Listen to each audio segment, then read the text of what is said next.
নিশি যখন জেগে থাকে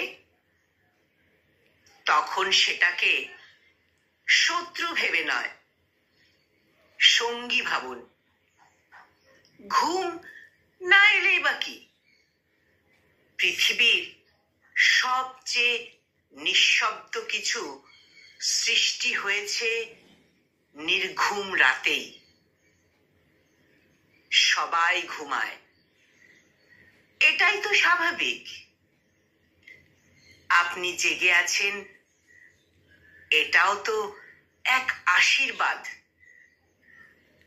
চুপচাপ বসে থেকেও ভাবা যায়, চুপচাপ বসে থেকেও ভাবা যায়, লেখা যায়, বদলে ফেলা যায় একটা জীবনের দিক। ঘুম না এলে আফসোস নয়, নিজেকে একটু ভালোবাসুন, নিজের সাথে সময় কাটান।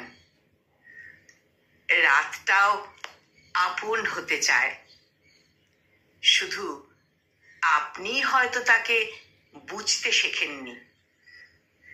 রাতটাও আপন হতে চায়, শুধু আপনি হয়তো তাকে বুঝতে শেখেননি।